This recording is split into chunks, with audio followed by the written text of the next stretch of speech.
네, 안녕하세요. 인생 서점입니다. 오늘은 상처받은 내면 아이 치유라는 책을 함께 읽어보도록 하겠습니다. 네, 상처받은 내면 아이 치유, 출판사는 학지사, 저자는 존 브래드쇼, 오재은 역입니다. 출간일은 2004년 9월 24일입니다. 자, 역자 서문부터 좀 읽어드리겠습니다. 예. 들꽃이라는 별칭을 사용했던 한 참가자는 5살 때 엄마가 외할머니 집에 자기를 남겨두고 떠나갔다. 새 밤만 자면 곧 데리러 오겠다던 엄마를 매일 언덕 위에서 기다렸지만 엄마는 끝내 돌아오지 않았고 5살 여자아이는 엄마 빨리 와 라고 울부짖으며 하루도 빠짐없이 엄마가 떠나갔던 그 언덕에서 목이 터져라 엄마를 부르며 울다가 지쳐 잠들곤 했다. 울다가 목이 메고 지칠 대로 지쳐서 이젠 더 이상 울지도 못하는 그 아이가 자신의 내면에서 아직도 목 놓아 울부짖고 있다는 것을 내면 아이 치료 워크숍을 통해 발견했다. 엄마에 대한 그리움에 너무나 목마른 처량하고 불쌍한 그 아이를 붙들고 누군가 목 놓아 울어주어야만 된다는 것.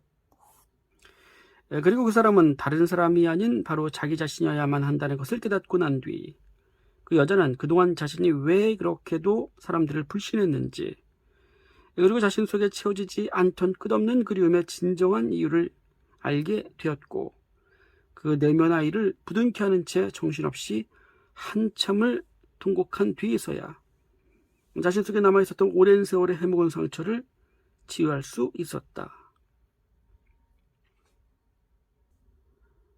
나무라는 별칭을 불렸던 또 다른 참가자는 항상 언제 폭발할지 모르는 분노 때문에 자신조차 스스로를 잘 이해하지 못하고 모든 사람에게 서운한 감정을 안고 살아가지만 정작 그 진짜 이유를 알지 못했었는데 7살 때 자기가 하지도 않은 일로 아버지에게 억울하게 매를 맞았던 어린 시절의 상처를 알게 되었다. 아이는 아버지 저는 정말 안 그랬어요. 믿어주세요 라며 울부짖고 있었다. 이 아이에게 꼭 필요했던 것은 그래 네가 안 그랬다는 말을 아빠가 믿을게 라는 그 말 한마디인 것이다. 어린 시절의 크고 작은 상처들을 품은 채로 우리는 성인이 되어서 살아간다. 다시 말해서 상처 입은 내면 아이를 품은 채로 겉만 성장하여 어른이 되는 것이다. 그러나 치유되지 않은 상처들은 아직도 우리 안에 남아있으며 불행하게도 가장 가까운 사람들에게 그 상처를 전달하며 살아가게 된다. 우리가 우리 안에 있는 상처들을 발견하지 못하고 치유하지 않는다면 그것은 인생의 모든 문제의 가장 큰 원인으로 남을 것이다. 누구든지 자신의 진정한 변화를 원한다면 반드시 자신의 어린 시절로 돌아가 거기서부터 시작하지 않으면 안 된다. 그러나 우리가 다시 어린아이가 된다는 것은 불가능하다. 하지만 우리 안에 아직도 살고 있는 내면 아이에게로 돌아갈 수는 있다. 진정한 상담자가 되려면 상담자 자신의 어린 시절의 발달 과정을 되돌아보고 각 발달 단계에 따른 미해결 욕구와 과제를 발견하는 것이 가장 우선적이다. 그리고 자신의 상처받은 내면 아이를 발견하고 부둥켜 안는 내면 아이의 치유의 경험이 필수적인 것이며 그때서야 비로소 내담자들의 진정한 치료를 도울 수 있을 것이다. 다시 말해서 상담자의 내면적 치유의 경험과 그 깊이만큼 내담자들의 성장과 치유를 돕는 일이 가능할 것이다. 그러므로 나의 진정한 내면 치유 경험이 나의 상담 활동의 우선이다. 나의 상처, 내 속의 내면 아이를 끌어안게 될 때만이 진정한 치유가 가능하다. 상담자 먼저 치유가 돼야 그 치유된 만큼의 내담자들을 치유해주고 도와줄 수 있다. 이런 얘기를 하고 계십니다. 네, 저자 서문입니다. 저자 서문 중에 또 일부 발췌한 글이 되겠습니다. 내가 가까이에 있던 한 그룹으로 다가갔을 때 그 그룹원들은 모두 한 남자의 얘기를 듣느라 정신을 쏙 빼놓은 채 열중하고 있었다. 그 남자는 자신의 내면아이가 아버지에게 쓴 편지를 낭독하고 있었다. 네, 그 남자가 쓴 편지입니다. 아버지, 저는 아버지가 저에게 얼마나 상처를 줬는지 아셨으면 합니다. 아버지는 나와 함께 보낸 시간보다는 나를 혼낸 시간이 더 많았죠. 아버지가 만약 나와 조금만 더 시간을 함께 보내줄 수 있었더라면 아마 나는 아버지의 구타와 상처까지도 견뎌낼 수 있었을 것입니다. 나는 말로는 다 표현할 수 없는 만큼 아버지의 사랑을 원했습니다. 만약 아버지가 나와 조금만이라도 놀아줬더라면, 만약 아버지가 나를 야구 경기에 좀 데려가 줬더라면, 만약 아버지가 내게 단 한 번이라도 날 사랑한다고 말해줬더라면, 아버지, 난 아버지가 내게 조금만이라도 더 관심 가져주길 정말 간절히 바랐었습니다. 그 남자는 손으로 계속 눈물을 훔치며 훌쩍거렸다. 그 옆에 앉아있던 한 중년 여성이 그 남자의 머리를 쓰다듬으며 부드럽게 위로했고, 다른 젊은 남자는 천천히 자신의 손을 내밀어 그의 손을 잡아 주었다.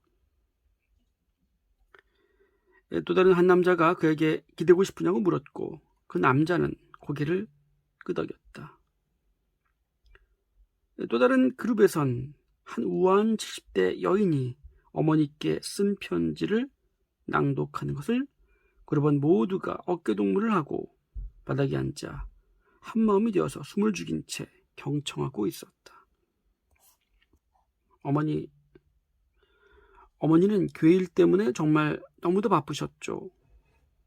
얼마나 바빴는지 단 한 번도 딸인 나에게조차 사랑한다고 말해줄 시간이 없었죠. 어머니는 내가 많이 아팠을 때나 아니면 피아노를 잘 쳐서 당신을 자랑스럽게 했을 때만 그나마 나에게 약간의 관심을 보이셨죠. 난 어머니를 기쁘게 해드릴 때만 나 자신의 존재에 대해 느낄 수 있었어요. 당신은 내가 당신을 기쁘게 하는 것들에게만 의미를 느끼게 하셨죠. 난 당신에게 있어서 오직 당신을 기쁘게 했을 때만 중요했었던 거예요. 어머니는 있는 그대로의 나를 단 한 번도 사랑한 적이 없었어요. 어머니, 나는 정말 난 너무 외로웠어요. 그녀는 잠긴 목소리로 울먹이더니 결국 통곡하기 시작했다. 통곡의 눈물과 함께 자신을 방어하기 위해 지난 70년 동안이나 조심스럽게 마음 깊숙이 쌓여왔던 방어의 벽이 무너져 내리기 시작했다. 같은 그룹에 속한 10대 소녀가 그녀를 꼭 껴안았다.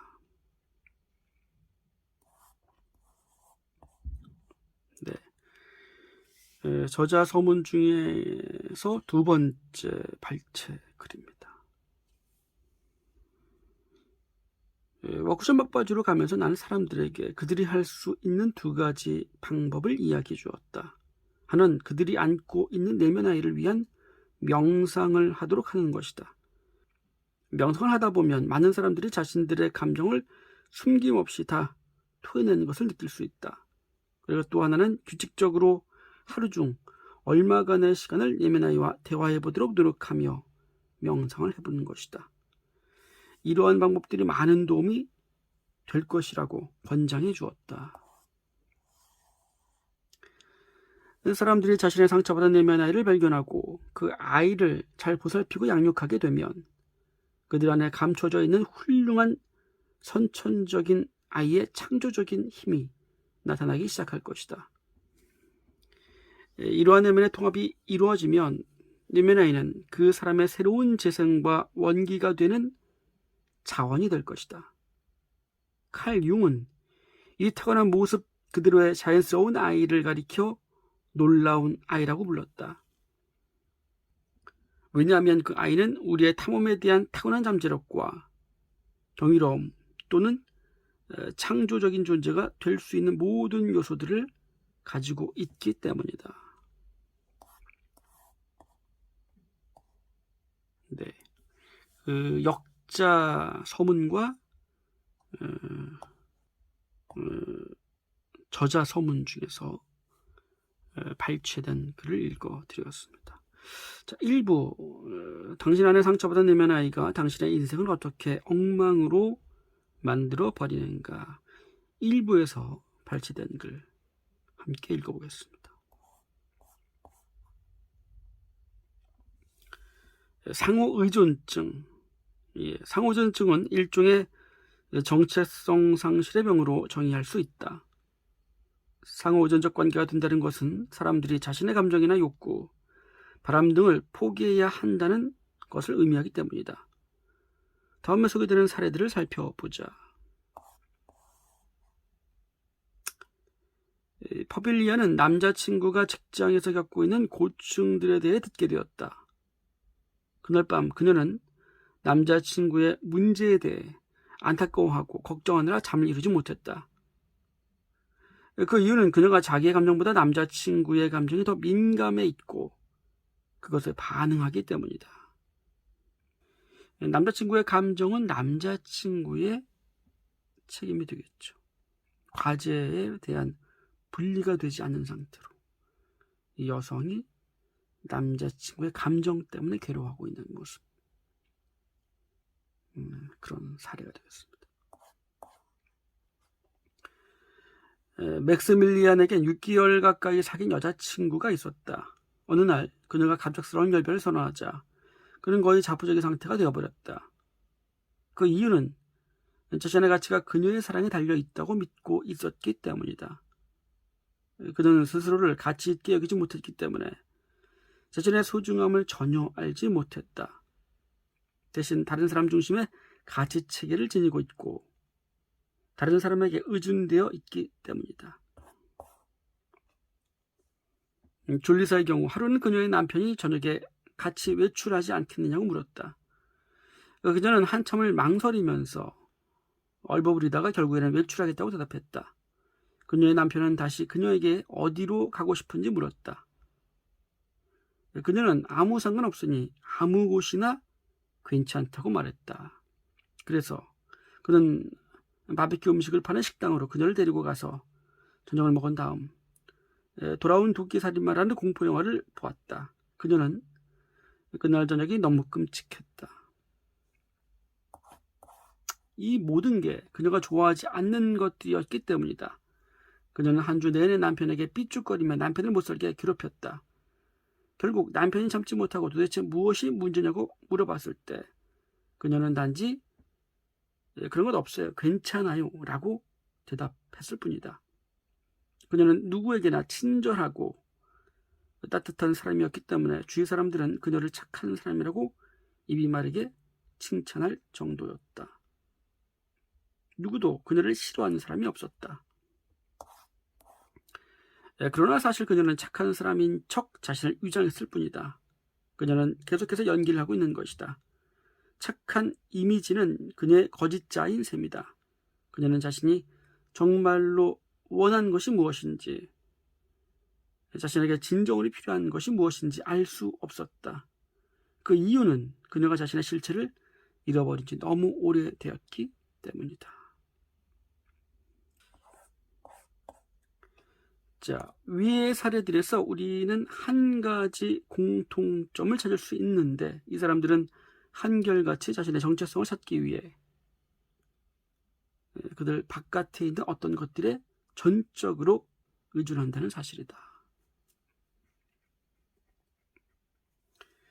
굉장히 다양한 소리가 소개되고 있습니다. 근데 그 중에서 조금 공감이 되고 또 일반적으로 우리가 이제 쉽게 찾아볼 수 있는 우리 안에 있는 모습들 인 것 같아서 세 가지를 먼저 소개해드렸습니다. 자, 친밀감 장애입니다. 상처받은 내면에는 진정한 자기에 대한 의식이 없기 때문에 관계 속에서 친밀함을 경험하지 못하게 한다. 아이가 받을 수 있는 가장 큰 상처는 바로 그들의 진정한 자아가 거부되는 것이다. 부모가 아이들의 감정이나 욕구, 바람이 무엇인지 알아주지 않는다면 그것은 곧 부모가 아이의 진정한 자아를 거부하는 것이다. 그러면 아이에게는 거짓 자아가 만들어지게 된다. 자기가 사랑받고 있다고 믿기 위해서 상처받는 아이가 그렇게 되기를 기대하고 상상하던 방식대로 행동하게 되는 것이다. 이러한 거짓 자아는 시간이 지날수록 발달되고 가족 체계가 요구하는 대로 또 문화적인 성 역할에 따라 강화된다. 그리고 점차 그 거짓 자아가 마치 자신의 진정한 모습인 양 생각되어 버린다. 사실은 거짓 자아는 환경에 적응하기 위해 다른 사람들의 각본에 따라 자신이 했던 연기라는 걸 결국 잊어버리게 된다. 진짜 자신을 잃어버리게 되는 거죠. 자신이 만들어온 이미지가 진짜 자신인 것처럼 착각하게 되고 믿게 되는 것입니다. 당신이 자아에 대한 의식이 전혀 없다면 다른 사람과 친밀해진다는 것은 불가능하다.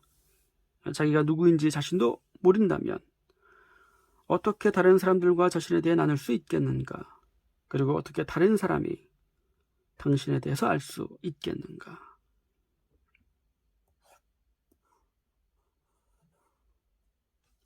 자기이성 성격 장애에 대한 부분입니다.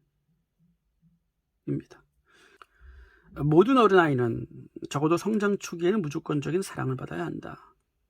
부모나 보호자들이 편견 없이 자신을 바라보는 경험 없이는 진정으로 자기가 누구인지 알 수 없다. 우리 모두는 성숙한 나라는 개체로 서기 전까진 우리이다. 그래서 우리에게는 우리 자신의 모든 부분을 비춰줄 수 있는 그런 거울이 필요하다. 그래서 우리 자신이 얼마나 소중한 존재로서 진지하게 받아들여지고 있으며 사랑받고 환영받고 있는가를 알 필요가 있다. 아이의 욕구는 의존적인 욕구이기 때문에 누군가에 의해 반드시 채워져야만 한다. 따라서 아이였을 때 제대로 채워지지 못한 욕구들의 상실을 슬퍼하는 것이야말로 치유의 시작이다. 이 작업이 이루어질 때까지 만족할 줄 모르는 이 아이는 어린 시절에 받지 못했던 사랑이나 가치 등을 찾아 끝없이 헤매게 될 것이다. 자기중심적인 성인아이의 욕구들은 아래와 같은 다양한 형태로 나타난다. 자, 읽어드릴게요. 첫 번째, 언제나 다른 사람과의 관계에서 실망하고 좌절을 경험한다. 자, 두 번째입니다. 항상 자신의 부족함을 메워줄 수 있는 완벽한 사랑의 대상을 찾고 헤맨다. 세 번째, 무언가에 중독되어 버린다. 중독은 마음의 공허한 빈틈을 채우려는 일종의 처절한 시도다. 예를 들면 섹스 중독이나 관계 중독이 대표적이다. 네 번째입니다. 물건이나 돈을 통해 자신의 존재 가치를 보상받으려 한다. 다섯 번째, 배우나 운동선수 같은 유명인이 되고 싶어 한다. 다른 사람들의 지속적인 관심과 주목, 끊임없는 칭찬을 간절히 원하기 때문이다.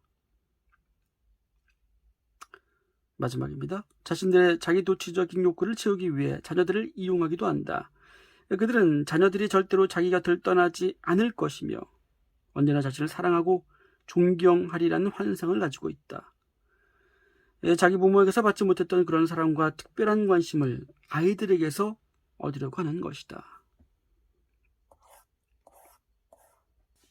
네, 신뢰의 문제 읽어보겠습니다. 양육자가 신뢰할 수 없는 사람이었다면 어린아이는 깊은 불신의 뿌리를 아는 채 성장하게 된다.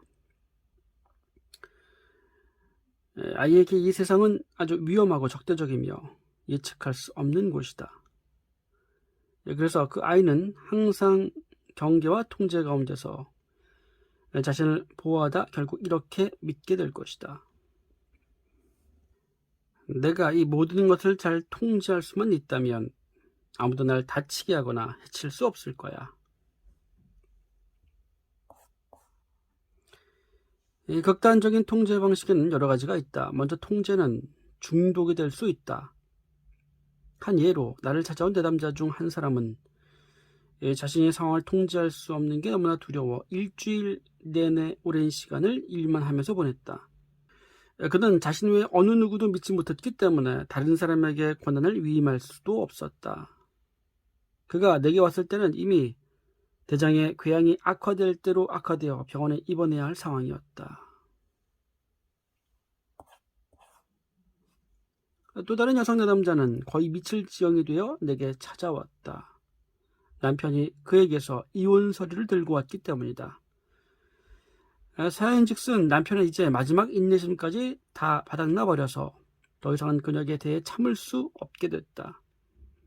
결정적인 사건은 최근 남편이 그녀를 위해 설치해준 카폰을 그녀가 자기 마음대로 다른 것으로 바꾸어버린 일이었다. 이런 상황은 이미 결혼해서부터 계속적으로 반복되었기에 결국 남편은 자신의 아내를 위해 무엇을 하든 언제나 아내의 마음에 들지 않는다고 낙담해버린 것이다. 그녀는 한 번도 남편의 마음을 배려해본 적이 없이 남편이 한 일이 무엇이든 간에 결국 자기 마음대로 바꾸어버리곤 했다. 다시 말해서 그녀의 문제는 자신이 직접 모든 것을 결정하지 않으면 마음이 편치 않다는 것이었다. 이러한 극단적인 통제는 심각한 관계적 어려움을 만들어낸다. 어느 누구도 자기를 믿지 않는 사람과 친밀해질 수 있는 방법이란 없는 것이다. 친밀함이라는 것은 상대를 있는 그대로 믿고 받아들이는 것이다. 이분은 당신 안에 상처받은 내면 아이의 치유하는 방법들에 대해서 소개하는 내용입니다. 이제 세부적으로 나와 있고요. 읽다가 좀 공감이 되고 와닿았던 내용들을 좀 발췌를 해봤습니다.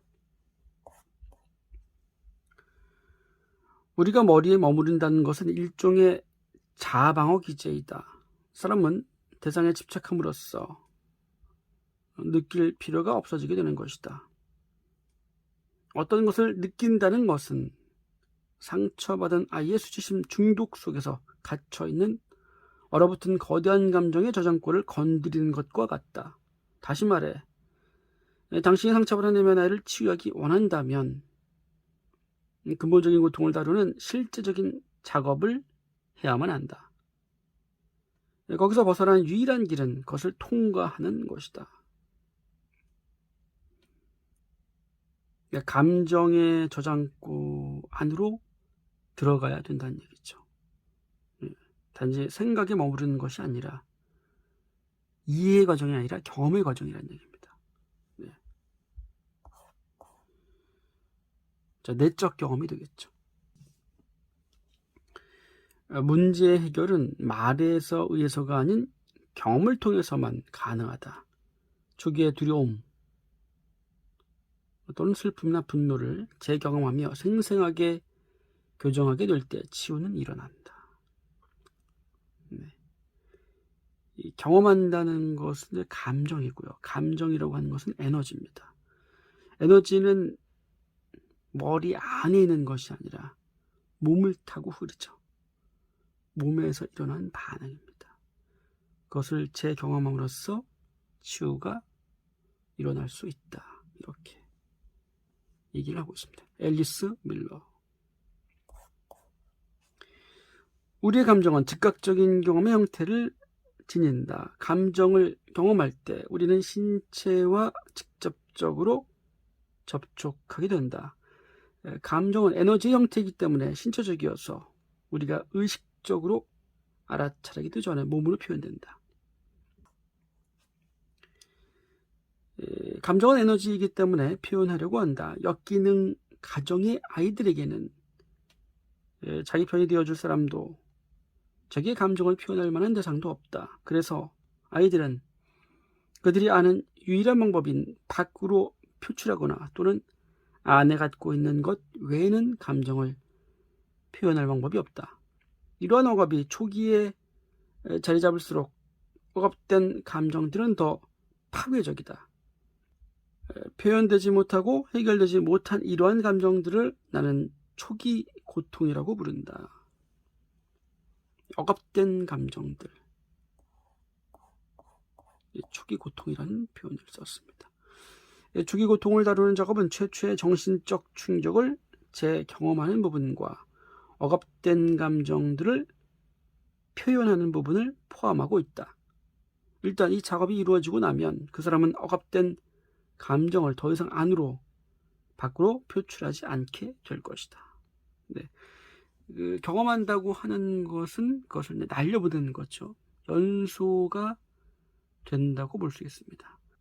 연소되는 과정을 통해서 이제 표출이 되지 않는 상태가 되는 겁니다. 슬픔이 바로 치유 감정이다. 만일 슬퍼하는 걸 허락받는다면 우리는 자연스럽게 치유될 것이다. 슬픔이라는 것은 바로 치유 감정이다. 이렇게 이야기하고 있습니다.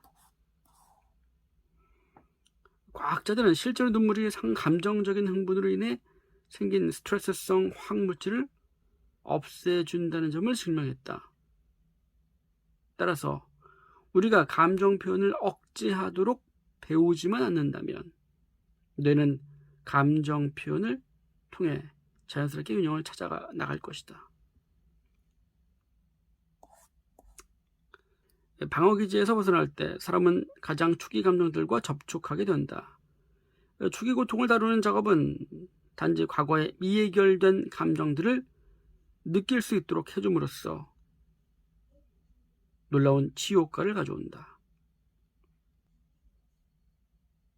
감정 표현이 금지되거나 또는 스트레스가 가중되고 만성화될 때 우리의 뇌는 어려움을 겪게 된다. 이러한 외상적인 스트레스가 생겼을 때 뇌 체계는 균형을 유지하기 위해서 특별한 조치들을 취하게 되는데 이것이 바로 자아 방어기제다.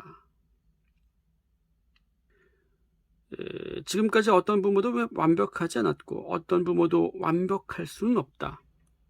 중요한 것은 자녀에게 상처를 주지 않기 위해서는 우리 안에 상처받은 내면 아이를 치료하려고 노력해야 한다는 점입니다. 자, 편지 쓰기의 일부를 발췌를 해봤습니다. 편지를 길게 쓸 필요는 없다. 한두 문장 정도면 충분하다. 당신의 놀라운 내면 아이에게 이렇게 말해주라.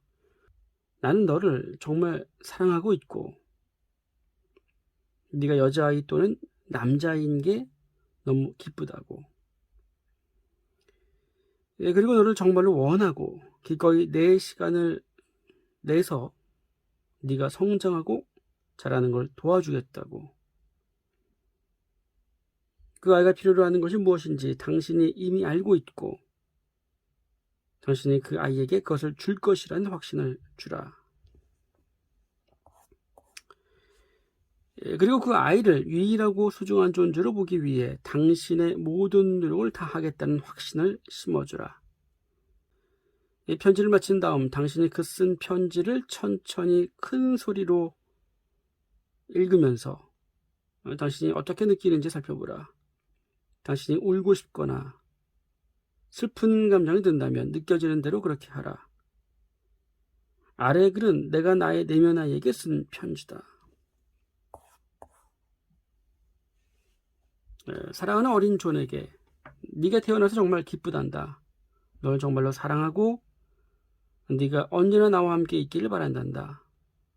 네가 남자아이라서 얼마나 기쁜지 모르겠다. 네가 성장하는데 내가 많이 도와줄게.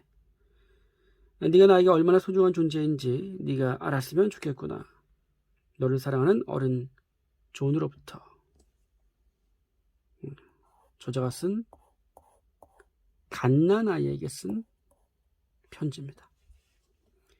자, 갓난아이에게서 온 편지. 이상하게 들릴지 모르겠지만 이번에는 당신의 갓난아이가 당신에게 편지를 쓸 것이다. 이 편지를 쓸 때는 당신이 주로 쓰는 손이 아닌 다른 손을 사용해야 한다. 즉, 오른손잡이라면 왼손으로 편지를 써야 하고 왼손잡이라면 그 반대이다. 이 기법은 우리의 두뇌의 통제적이고 논리적인 부분이 아닌 덜 지배적인 부분과 접촉하게 해준다. 이 방법은 당신의 내면 아이의 감정과 더 쉽게 만나도록 해준다. 물론 아이는 편지를 쓸 수 없다. 그러나 한번 시도해보라. 기억할 점은 그 아이가 편지를 쓰더라도 많이는 쓰지 못할 것이다. 아마도 간단한 한 문단 정도일 것이다. 내가 쓴 아이의 편지가 여기에 있다. 어른 존에게 당신이 나를 데리러 줬으면 좋겠어요. 나도 누군가에게 소중한 사람이 되고 싶어요. 난 혼자 있기 싫어요. 당신을 사랑하는 어린 존으로부터. 아이가 거꾸로 성인 존에게 쓴 글입니다. 이 책을 읽으면서 자연스럽게 내면 아이의 치유가 일어날 것이라고 저는 확신을 갖고 있습니다. 한번 읽어보시기를 바라겠고요. 오늘은 존 브래드쇼의 상처받은 내면 아이 치유 함께 읽어봤습니다. 다음 시간에 또 좋은 내용으로 찾아뵙도록 하겠습니다. 감사합니다.